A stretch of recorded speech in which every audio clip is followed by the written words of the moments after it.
자, 그러면 이런 교정 치료는 언제, 누구에게 받아야 할까요? 교정 치료는 치과 교정과 전문의 선생님에게 받아야 합니다. 당연한 얘기죠. 치과 교정과 전문의는 말 그대로 치과 의사 선생님들 중에서 치아를 바르게 해주는 치과 의사 선생님입니다. 즉, 치과대학을 졸업하고요, 치과 교정과에서 인턴, 레지던트 과정을 수련하고 치과 교정과 전문의 자격증을 딴 선생님입니다.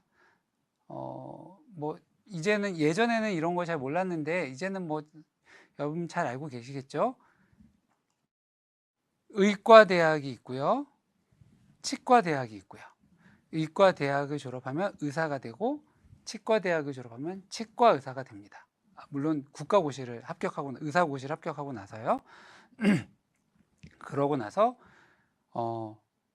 의과에서도 전문의가 되려면은 산부인과, 안과, 내과, 소아과 이렇게 전문 과목을 수련을 받든, 치과에서도 치과대학도 졸업을 하면 치과 교정과, 보철과, 보정과, 치주과, 예방 이런 식으로 전문 과목 수련을 받게 됩니다. 그 중에 치과 교정과 수련을 받은 사람이 치과 교정과 전문의입니다. 자, 교정 치료는 치의학에서도 전문화된 기술을 필요로 하는 분야입니다. 물론 다른 과도 마찬가지지만요. 그래서 일반적인 치과 의사 선생님들도 치아 교정에 대해서는 조언과 정보를 충분히 줄 수 있습니다. 하지만 치료에 있어서는 꼭 치과 교정과 전문의 선생님에게 치료를 받는 게 좋습니다. 왜냐하면 치아 교정 치료는 일단 기간이 오래 걸리잖아요. 치아를 하나하나 움직여야 되기 때문에 한번 잘못 치료를 받은 경우에는 치아 뿌리가 녹거나 잇몸이 상하거나 또는 다시 되돌리기 어려운 경우가 있습니다. 기간도 아주 오래 걸리고요. 치아 뿌리가 흔들리거나 치아 치료 기간 자체가 너무 길어져서 중간에 포기하는 경우도 있고요. 저한테는 사실은 다른 데서 교정을 받다가 저에게 다시 오거나 아니면은 재교정을 하러 오시는 환자분들도 꽤 있습니다. 그렇기 때문에 한 번에 제대로 받는 게 중요하겠죠. 치과 교정과 전문의 선생님은 앞에 말씀드렸듯이 교정 치료에 대해서 체계적인 교육을 받은 치과 의사로서 이미 많은 치료 경험이 있기 때문에 여러 가지 부작용을 미연에 방지하고 최소화시켜 줄 수 있습니다. 그럼 이런 치과 교정과 전문의를 찾으려면 어떻게 해야 될까요? 가장 간단한 방법은 이렇게 대한치과교정학회 홈페이지에 들어가서 찾을 수 있습니다. 네이버나 아니면 구글이나 어디서든 대한치과교정학회를 검색하셔서요, 이렇게 나오죠. 그러면 홈페이지에 들어가시면 찾을 수가 있는데요, 제가 한번 여러분과 같이 찾아보겠습니다. 이렇게 홈페이지에 들어가면 상단에 학회 의사찾기와 치과 교정과 전문의에 대한 설명을 볼 수 있습니다. 그림 옆에 보이죠? 파란색에. 치과 교정과 전문의란 무엇인가에 대해서는 제가 방금 말씀드렸으니까 한번 참고 삼아 보셔도 되고요. 여기서 이제 학회 의사찾기를 보면 다시 클릭해서 들어가 봤습니다. 그러면 세 가지 방법으로 찾을 수가 있습니다. 첫 번째는 지도를 이용하는 방법, 두 번째는 검색어를 이용하는 방법, 세 번째는 현재 내 위치에서 의사를 찾을 수 있는 방법. 여러분 금방 찾을 수 있는데 각각 방법으로 저랑 같이 한번 해보겠습니다. 자, 첫 번째, 지도를 이용하는 방법을 한번 해볼게요. 자, 내가 있는 위치에 지도를 클릭해서 들어가시면 됩니다. 그러니까 제 병원이 있는 곳은 서초구, 서울 서초구입니다. 그래서 자, 제가 위치해 있는 서울 서초구로 검색을 하게 되면 이렇게 서초구에 있는 학회, 교정학회 회원들이 랜덤으로 나오게 됩니다. 제가 지금 두 번째로 보이네요. 이거는 계속 랜덤이기 때문에 바뀔 텐데 제가 운 좋게 두 번째로 나왔습니다.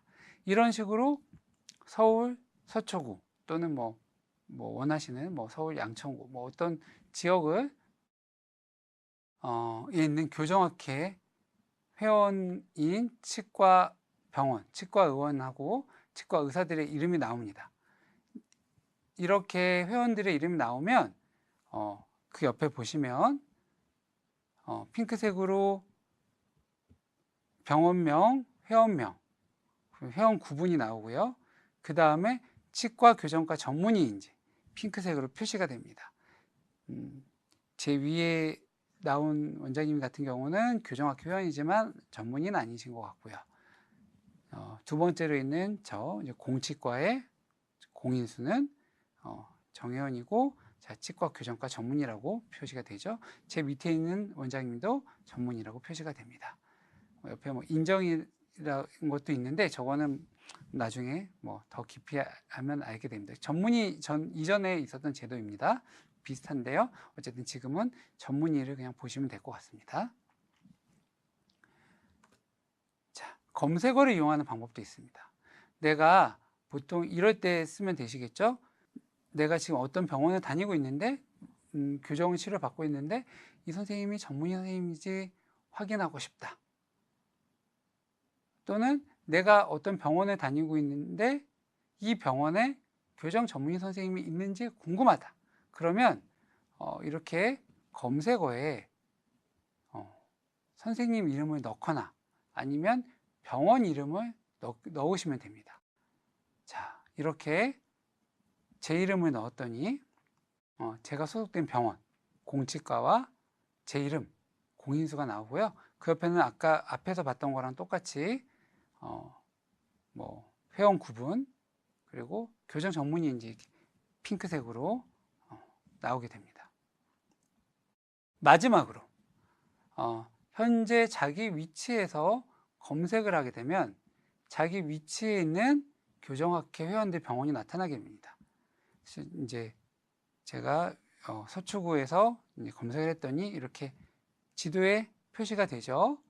그 중에서 제가 관심 있는 제 병원 공치과를 누르면 이렇게 교정학회 회원인지와 회원인 선생님이 교정 전문의인지 알 수 있도록 정보가 나옵니다. 이런 방법으로 내 주변 또는 내가 가고자 하는 병원의 교정 전문의 선생님을 확인하고요. 교정 치료를 받는 게 중요하겠습니다. 그렇다면 이 교정 치료는 언제 받는 게 좋을까요? 저희가 일반적으로 치아 배열 상태가 제대로 되었는지 관심을 갖고 봐야 될 시기는 9살 전후라고 생각합니다. 왜냐하면 이 9살 전후에 대부분의 영구치가 나오기 때문인데요. 하지만 보통 전문의들은 이 나이보다 더 어릴 때 교정 상담 받기를 권합니다. 저도 보통은 한 7살? 초등학교 들어가기 전에는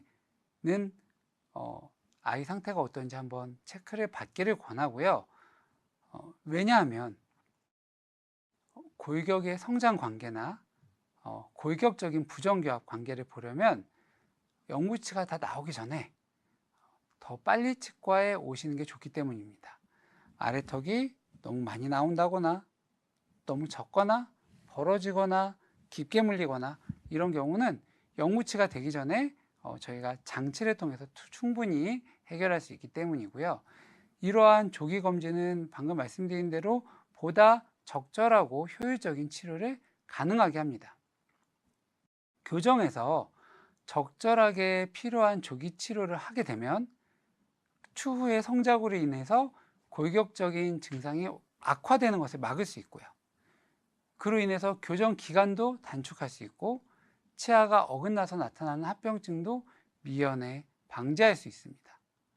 또 만약에 성장이 멈추면 치료가 힘든, 예를 들어서 결국에 양악수술을 하게 된다거나 이러한 얼굴과 턱의 문제에 대해서 효과적으로 대처할 수 있습니다. 그래서 우리가 실제로 교정 치료를 시작하는 시기를 본다면 장치를 붙이기 시작하는 것은 마지막 유치가 빠지자마자 보통 10세 초반, 저는 보통은 한 초등학교 5학년, 6학년 정도에 하는 것을 선호합니다. 하지만 앞에 말씀드린 것처럼 필요에 따라서는 유치 공간을 이용하는 경우도 있고요. 이렇게 마지막 유치가 빠지기 전에 시작해야 해야 효과를 볼 수 있는 경우도 많이 있기 때문에 그 시기는 환자분이나 보호자가 선택하는 게 아니라 전문의와 상담하에 전문의의 선택을 믿는 게 좋습니다. 물론 이렇게 장치를 붙이는, 우리가 이제 브라켓이라고 해서 장치를 붙이는 거는 영구치가 나올 때 하지만 앞에 말씀드린 것처럼 필요에 의해서 골격적인 문제를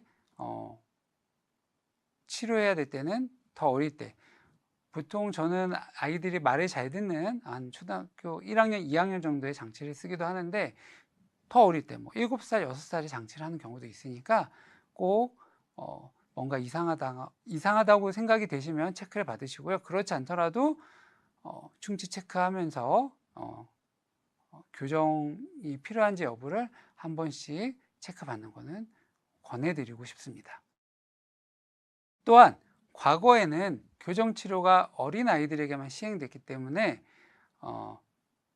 우리가 아이들만 교정한다고 생각하는데요. 치아를 움직이는 기본적인 원리는 모든 연령에서 동일합니다. 교정치료는 그래서 성인에게도 매우 효과적으로 실행될 수 있습니다. 요즘에는 미적인 면에 관심이 많은 성인에서 더 좋은 협조도 등으로 치료가 더 빠르고 원활하게 진행되는 경우도 많습니다. 성인 교정 시에는 성인의 얼굴뼈는 더 이상 자라지 않기 때문에 심하게 치아가 어긋난 경우에는 치아 교정만으로 불가능한 경우도 많습니다. 그래서 이런 경우에는 수술적인 치료를 병행하기도 합니다. 자, 그러면 이런 치아 교정의 치료 순서는 어떻게 될까요? 그거에 대해서 한번 알아보도록 하겠습니다. 치아 교정은 상담, 진단, 치료 계획 수립, 그리고 치료, 유지의 단계로 진행됩니다.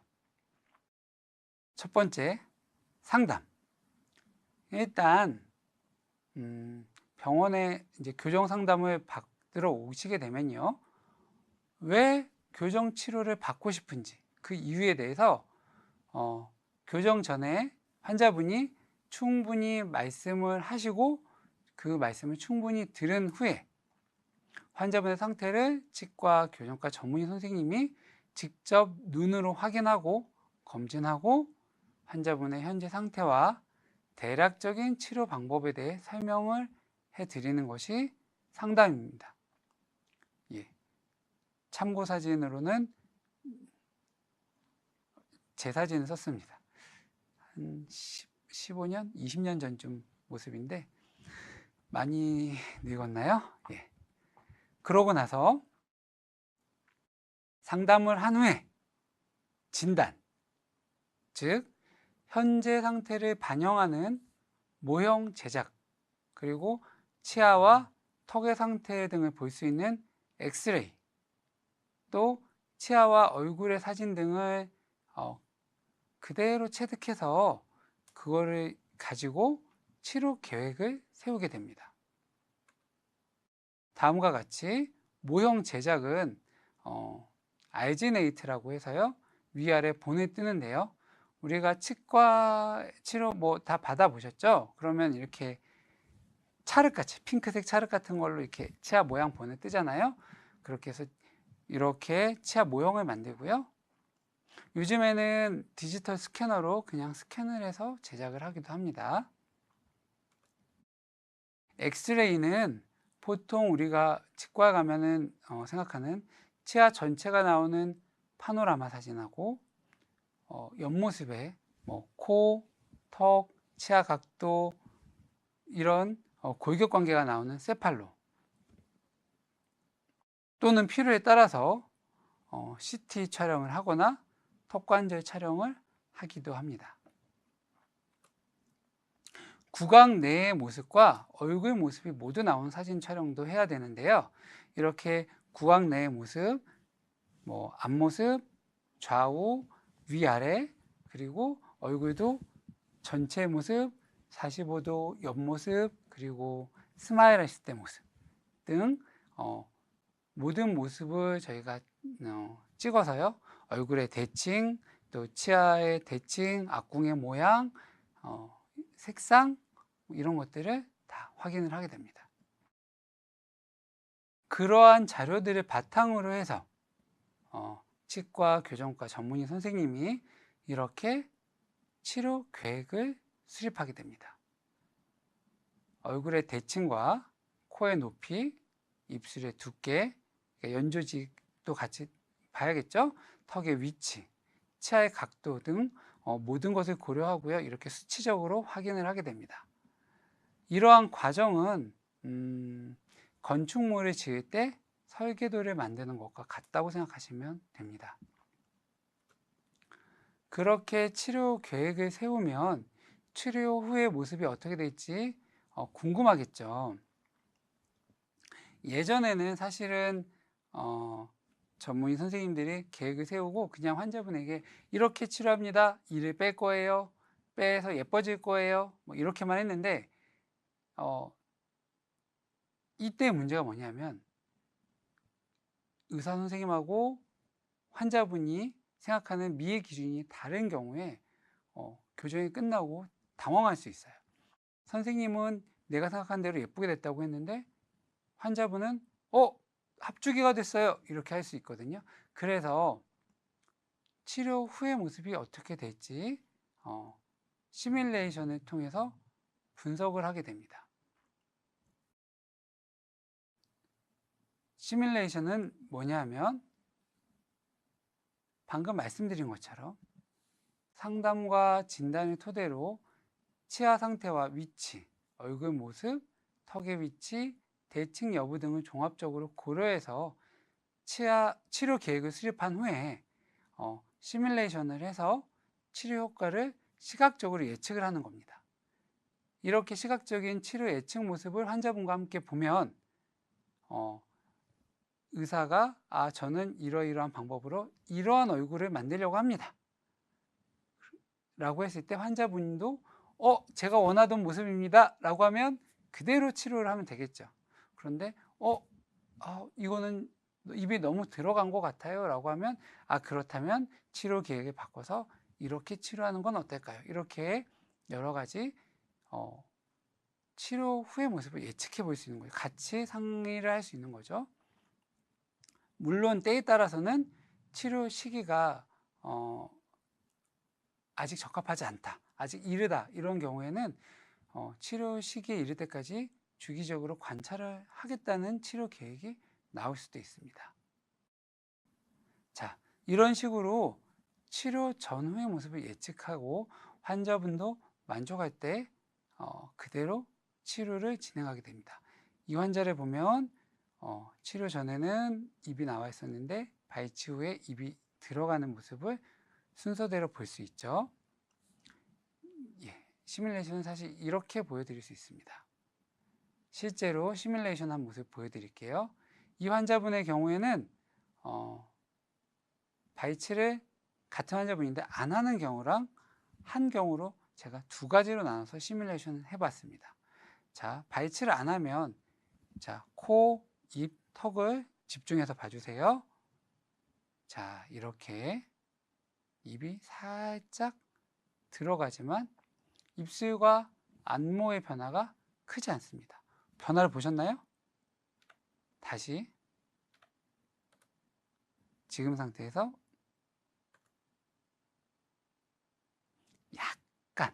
약간 들어간 거 볼 수 있죠. 하지만 발치를 하게 되면, 자, 다시 코, 입, 턱의 모습을 봐주세요.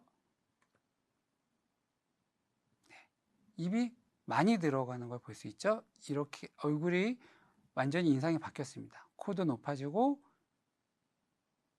턱도 좀 모양이 생기고요. 예, 입이 들어감으로써 이렇게 발치를 하면 안모가 많이 변하는데요. 이런 발치를 하고 안 하는 경우, 또는 수술을 하고 안 하는 경우 등 다양한 치료 계획에 대한 결과물을 눈으로 먼저 예측해 봄으로써 환자와 또 수술자가 원하는 치료 방법을 선택해서 치료할 수 있습니다. 이런 시뮬레이션은 3D로도 확인할 수 있어요. 같은 환자분인데 발치를 안 하는 경우에 이렇게 입술과 인매가 크지 않은 걸 알 수 있습니다. 3D도 제가 지금 하나만 보여드렸지만 45도, 왼쪽, 오른쪽, 90도 다 볼 수 있어요. 자, 발치를 한 경우도 3D로 한번 볼게요. 인매가 변하는 것도 볼 수 있죠. 발치를 한 경우에는 안모의 변화가 클 수 있습니다. 이렇게. 이 환자분은 어떻게 했을까요? 지금 치료 중이긴 한데 이 환자분은 발치를 하고 했습니다. 물론 안모의 변화가, 얼굴 모습의 변화가 커서 꼭 좋은 건 아닙니다. 안모의 변화가 커야 되는 환자들은 안모의 변화가 큰 치료 계획을 세우고요. 반대로 안모가 만족스러운 환자는 안모의 변화가 크지 않도록 치료 계획을 세우게 됩니다. 그래서 또 막연히 교정을 하면 이를 빼고 해야 되는 거 아닌가요? 라고 생각하는 환자분들도 있거든요. 이런 분들도 제가 발치를 했을 때랑 안 뺐을 때의 모습을 시뮬레이션을 해서 같이 보면서 안 빼고 한 게 뺀 것보다 훨씬 더 예쁜 교정 후의 모습이 예측이 된다는 것을 같이 눈으로 확인하고 안 빼는 게 좋겠네요 라고 결론을 내고 안 빼는 경우도 많이 있습니다. 자, 이렇게 치료 계획을 세우고 나면 정말로 치료가 들어가게 되는데요. 그럼 치료는 어떻게 될까요? 치료 기간은 보통 우리는 1년에서 2년이라고 말씀을 드립니다. 하지만 모든 케이스는 케이스마다 다 다르게 됩니다. 물론 우리가 일반적으로 말씀드릴 땐 발치를 하지 않는 경우는 보통 1년 내외, 발치를 한 경우는 보통 1년 반에서 2년 정도로 예상을 하긴 합니다. 하지만 말씀드린 대로 치아의 상태에 따라서 그 기간은 앞당겨지거나 또는 더 길어질 수 있고요. 이러한 전체 치료 기간의 결정 요소는 부정교합의 정도가 어떤지, 또 그리고 치아 교정의 방법, 환자분의 협조, 어쩌면 이게 제일 중요할 수도 있는데요. 그리고 치아 상태 등에 따라서 다르게 됩니다.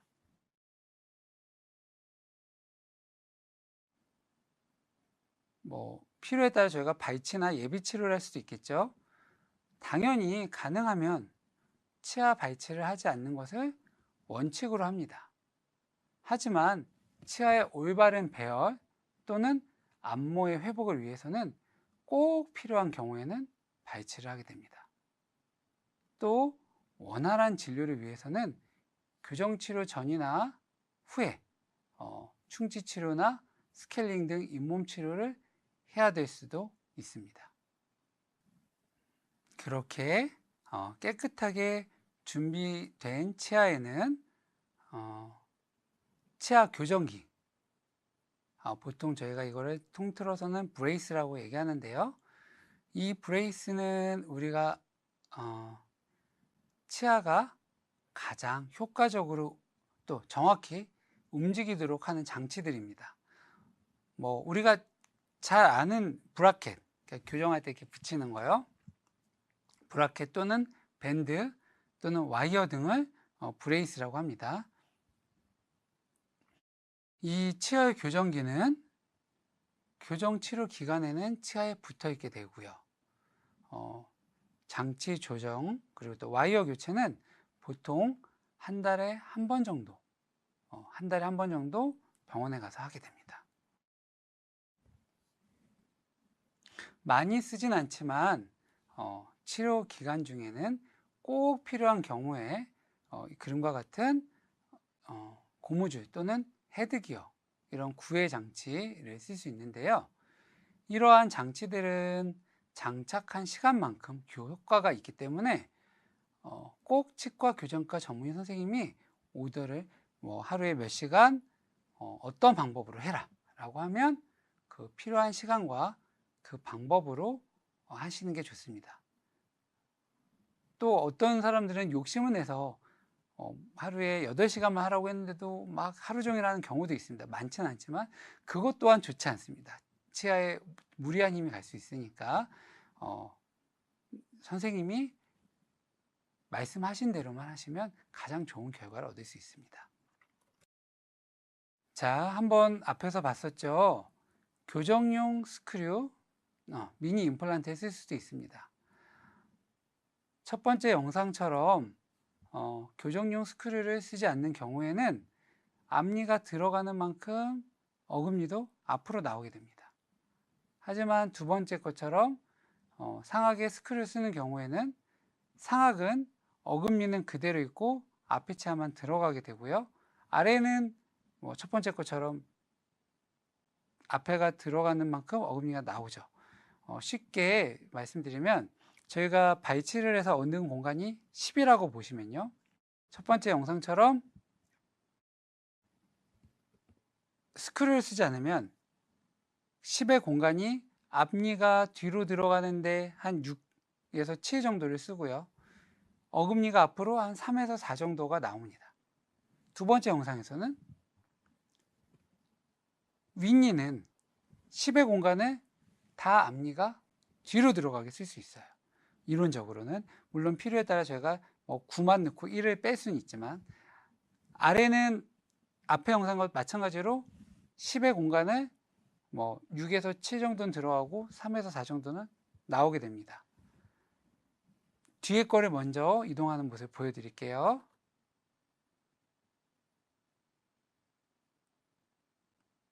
이렇게 위아래 차이가 많이 있었는데 위가 더 많이 들어가기 때문에 공간이 줄어들고 나서는 차이가 거의 없어졌죠?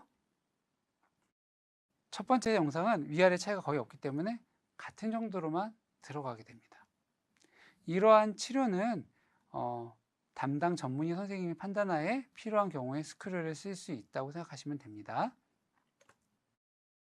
또 필요한 경우에는 이것도 앞에서 보여드렸던 것처럼 수술 교정도 할 수 있습니다. 이건 앞에서 봤던 영상이죠. 수정 교정으로 얼굴은 지금처럼 이 아랫입술이 더 튀어나와서 더 안 예쁘게 될 거고요. 그리고 수술을 하게 되면 이제 개선된 앞모를 가질 수 있습니다. 자, 얼굴 모습으로 보여드릴게요. 아래턱이 나온 주걱턱 같은 양상인데 앞에서 봐도 그러한 얼굴 모습인 거를 알 수 있잖아요. 자, 옆에서 보면 이렇게 아래턱이 많이 나와 있는데요. 수술 전 교정을 하고요.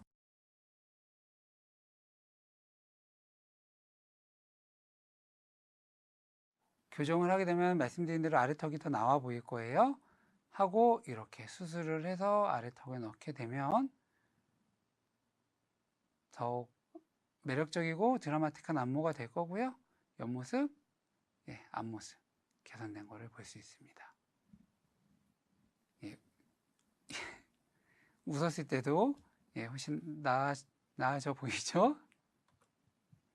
자, 이렇게 교정이 끝나고 나면 어떻게 보면 교정보다 더 중요한 유지 기간이 필요합니다. 유지라는 것은 치아가 다시 틀어지지 않도록 유지해 주는 것을 말합니다. 이 시기는 치아 교정 장치가 제거되고 이제 이 시기에는 이제 교정 장치를 다 떼고 유지 장치를 부착하는데요. 유지 장치는 크게 저희가 두 가지로 나눌 수가 있습니다. 기본적으로 지금 사진에서 보이는 것처럼 픽스드 리테이너라고 고정성 유지 장치가 있습니다. 이거는 치아 안쪽에 붙이는 거고요. 교정이 끝난 후에 붙이고 나서 웬만하면 잘 떼지 않습니다. 그리고 또 하나, 리무버블 리테이너, 가철성 장치라고 하는데요. 꼈다 뺐다 하는 유지 장치가 있습니다. 고정성 유지 장치와 그러니까 픽스드 리테이너와 리무버블 리테이너는 담당 선생님 판단하에 두 가지를 다 쓰는 경우도 있고요. 둘 중에 하나만 쓰는 경우도 있습니다. 이거는 이제 리무버블 장치의 하나인데요. 이런 리무버블 유지 장치는 저 같은 경우는 처음 교정이 끝났을 때는 한 달 동안은 하루 종일 착용을 하라고 하고요. 한 달 이후에는 밤 시간, 저녁 시간 또는 자는 시간 동안 착용을 하고 1년이 되면 단계적으로 착용 시간을 줄여서 주 1회, 2회 이렇게 끼기도 합니다. 하지만 이거는 말씀드린 대로 담당 교정 선생님께서 환자분의 케이스를 보고 케이스에 따라서 맞춰서 오더를 내려주시게 됩니다. 그러면 이런 치아 교정 장치의 종류에는 어떤 게 있을까요? 종류를 구분하는 방법이 여러 가지가 있는데요. 하나씩 알아보도록 하겠습니다. 자, 치아 교정 장치의 결찰 방식. 결찰 방식 좀 어렵나요?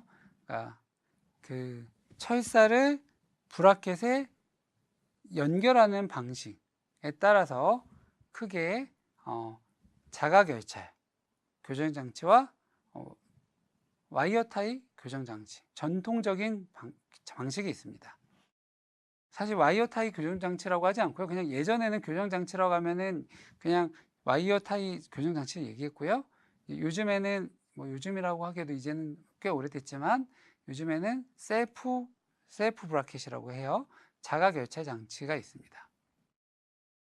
셀프 브라켓이란 것은 브라켓이라는 이제 교정 장치가 치아에 붙는 장치가 있고요.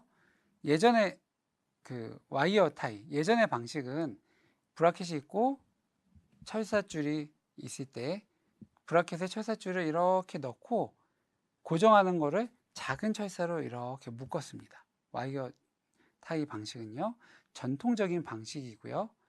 이렇게 되면은 꽉 잡아야만 빠지지가 않겠죠. 꽉 묶어야 되기 때문에 예전에는 교정을 하면 한 번 치료받고 나면 너무 아프다고 했어요. 왜냐면은 꽉 잡아야 되니까. 또 꽉 잡았기 때문에 얘가 슬라이딩이 되면서 움직여야 되는데 슬라이딩이 잘 안 되겠죠. 그래서 교정할 때 통증도 좀 심하고 교정 기간도 좀 오래 걸렸어요. 그런 단점을 개선하기 위해서 자가 결찰 방식이 생겼는데요.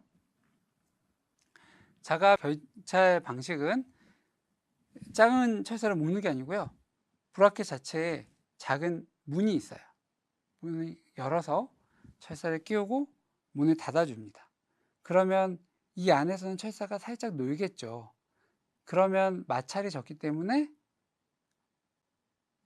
교정도 더 빨리 되고요. 통증도 적게 되겠죠. 그래서 마찰과 통증이 적은 장점이 있고요. 치아가 빨리 움직인다는 장점이 있습니다. 대신 아무래도 좀 더 복잡하기 때문에 비용이 조금 더 올라갈 거고요. 아무래도 아직은 클립이 메탈 클립이기 때문에 예전 방식보다 조금 보기에 장치가 크고 심미적으로 약간 떨어진다는 단점이 있습니다. 반면 기존 와이어 장치 같은 경우는 아무래도 그냥 브라켓만 있으니까 심플하죠. 가격도 더 저렴하고 심플하지만 올 때마다 하나씩 철사를 묶고 또 풀러야 되니까 치료 시간도 오래 걸리고요. 교정 전체 교정 기간도 오래 걸리고 또 교정 진료 시에 통증이 많이 심합니다. 그래서 요즘은 거의 사실은 셀프 교정 장치로 하는 추세입니다. 장치 종류에 있어서 재료에 따라 나눌 수도 있는데요. 가장 기본적인 장치는 메탈로 만든 교정 장치겠죠. 보시는 것처럼 그냥 쇠로 만든 교정 장치라고 생각하시면 됩니다. 쇠는 아니죠. 어쨌든 가장 튼튼하다는 장점이 있겠죠. 가장 튼튼하고 가격도 가장 저렴합니다. 하지만 신미성이 떨어진다는 좀 단점이 가장 크고요. 그래서 좀 신미성 때문에 많이 기피하죠. 바깥에 붙였는데 쇠로 있으면 아무래도 보기가 좋지 않겠죠. 아이들은 많이 합니다.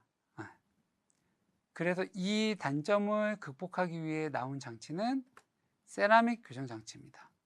메탈 교정 장치의 심미적으로 떨어지는 단점을 극복한 장치입니다. 현재 교정 환자들 중에서는 가장 많이 사용하는 장치이고요.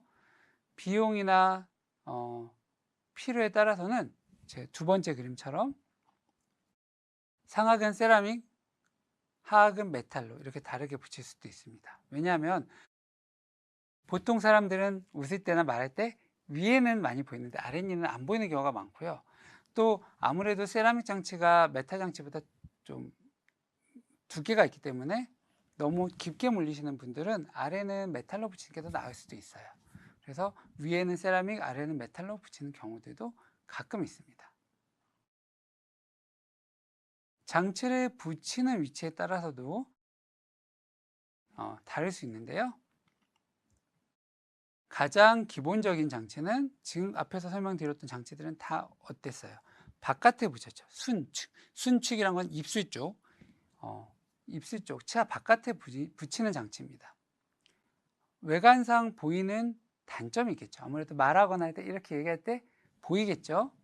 하지만 외관상 보이는 단점이 있고 아무래도 여기 장치가 있으니까 입술이 불편하거나 입술에 상처를 입거나 하는 경우도 있습니다. 하지만 발음은 괜찮겠죠. 혀에는 아무 영향이 안 주니까 혀나 발음이 상대적으로 편하고요. 다른 방법보다 뒤에 설명한 다른 방법보다 비용도 저렴하고 교정 기간도 상대적으로 빨리 끝나는 장점이 있습니다. 아무래도 그래서 제일 많은 환자들은 이렇게 순축으로 장치를 붙이고요. 나는 보이는 거는 절대 못해 라고 하는 환자분들은 설측으로 장치를 붙이기도 합니다. 설측 교정 장치는 치아 안쪽으로 뒤쪽으로 장치를 붙이는 거고요. 당연히 안쪽으로 붙이기 때문에 바깥쪽으로는 전혀 보이지가 않습니다. 하지만 안으로 붙이면 어떤 문제가 있을까요? 혀가 불편하겠죠. 말할 때 혀가 불편하니까 발음이 불편하고요. 당연히 비용과 기간이 늘어나게 됩니다. 한마디로 얘기하면 안 보인다는 아주 큰 장점과 비용, 시간, 그리고 발음 등의 나머지 단점이 있습니다. 하지만 이제 그 장점이 워낙 크기 때문에 직업적으로 저희도 아나운서나 모델이거나 이렇게 연예인이거나 이렇게 직업적으로 화면에 나오시는 분들이거나 아니면은 그거와 상관없이도 나는 바깥으로는 절대 못해요 하시는 환자분들은 설측으로 장치를 많이 붙이십니다. 방금 말씀드린 바깥으로 붙이는 거와 안으로 붙이는 거의 장점과 단점을 아시겠죠? 그러면 이런 생각을 하실 수 있죠. 아까 제가 위에는 세라믹, 아래는 메탈로 붙인 것처럼 그렇다면 잘 보이는 위에는 안으로 붙이고 발음이 혀가 더 불편한 아래는 바깥으로 붙이면 어떨까? 라는 생각으로 한 게 바로 콤비 교정 장치입니다. 설측 장치와 순측 장치의 장단점을 생각해서 그 중간에 절충점에서 만난 장치라고 볼 수 있습니다. 각각의 장점과 단점을 다 가져온 거죠. 눈에 보이는 상악은 앞에 앞에서 보이지 않도록 설치게 붙여서 심미적으로 예쁘게, 그리고 혀에 영향을 많이 받는 하악은 협측에 붙여서 발음도 편하게 하고, 아무래도 설측 장치에 비해서는 좀 저렴하겠죠. 그래서 이렇게 하는 장치도 많이 사용합니다. 요즘에 또 많이 쓰이는 장치가 앞에 말씀드렸던 장치들보다는 훨씬 작은 미니 튜브를 이용해서 그냥 눈으로 봤을 때는 한 줄로만 보이는 교정장치 등도 있고요. 또는 투명 교정장치라고 해서 요즘에 많이 쓰이는 장치이기도 합니다. 앞서 말씀드린 장치들처럼 금속으로 된 와이어나 또는 브라켓을 이용하지 않고요. 그냥 투명한 판을 이용해서 만든 장치입니다. 아까 유지장치랑 생긴 거는 거의 똑같기 때문에 그냥 사진은 같은 걸 썼는데요. 이 장치의 가장 큰 장점은 중요할 때나 필요한 시기에 장치를 잠깐 넣었다 뺐다 할 수 있다는 겁니다. 치료의 메카닉은 이런 거죠. 치아가 이렇게 약간 이렇게 벌어져 있다고 생각했을 때요. 저희가 장치에 본을 뜨거나 스캔을 해서 우리가 원하는 치아의 결과물을 예측을 하고요. 장치는 탄성이 있는 장치를 이용해서 투명 장치를 이용해서 치아를 조금씩 움직이는 모습으로 투명 장치 제작합니다. 그 장치를 끼면 그 장치의 모습대로, 예를 들어서 이가 이렇게 벌어졌지만 장치는 이렇게 닫혀 있는 장치라면 장치를 껴서 이런 모습으로 치아가 움직이게 하는 거죠. 그래서 스텝마다 조금씩 움직이는 장치를 만드는 건데요. 뭐 중요한 시기거나 뭐 필요할 때 내가 뺄 수 있겠죠. 하지만 치료의 한계가 명확합니다. 모든 케이스에서 다 쓸 수 있는 건 아니기 때문에 정확한 적응증과 치료 계획을 치과 교정과 전문의 선생님과 상의한 후에 이거는 여기까지는 투명 교정으로 된다라고 했을 때 치료를 받으시는 게 좋습니다. 지금까지 치아 교정에 대해서 전반적으로 길면 길고요, 또 짧으면 짧은 시간 동안 여러분한테 쭉 훑어드렸습니다. 사실은 제가 하고 싶은 말은 더 많은데 강의가 더 길어지면 또 힘드시니까 일단 전반적인 교정에 대한 얘기는 여러분께 다 드렸고요. 제가 이 생활구강 건강관리를 강의를 하다 보니까 하면 항상 끝나고 나면 학생들이 이렇게 우르르 와서 여러 가지 질문을 했어요. 그런 학생들의 질문을 보니까 생각보다 이제 이미 교정 치료를 많이 받았었고 또는 받기 위해서 궁금해하는 학생들이 많이 있었습니다. 실시간으로 질문을 받을 수 있으면 아주 좋겠지만 지금 질문을 못 받기 때문에 이제까지 수업을 했던 학생들이 저에게 질문을 했던 내용을 토대로 수업을 마치기 전에 정말 어떻게 보면 여러분 삶의 지혜가 될 만한 교정 진료에 대한 실제적인 이야기를 몇 가지 해드리면서 수업을 마치도록 하겠습니다. 못다한 이야기라고 제가 했는데요. 자, 첫 번째는 교정치과를 선택하는 가이드라인입니다. 되게 실제적인 건데 어디서 교정을 해야 돼요? 이런 걸 많이 물어보시더라고요. 자, 첫 번째, 나랑 비슷하게 생긴, 얼굴이 비슷하게 생긴 것도 있지만 사실은 치아 배열이나 얼굴 이런 게 비슷하게 생긴 친구가 병원에서 해라. 저희는 쌍둥이들이 와서 하는 경우, 쌍둥이 중에 한 명이 먼저 하고 잘 됐다고 다른 친구가 와서 하는 경우, 이런 경우도 많이 있었거든요. 이거는 약간 제 생각에 미용실 선택하는 기준하고 비슷할 텐데요. 나랑 비슷한 케이스의 친구가 잘 된 병원이었으면 그 원장님의 미적 기준이나 뭐 이런 게 나랑 비슷할 수가 있겠죠. 그러면 좋은 결과를 얻을 가능성이 좀 있겠죠.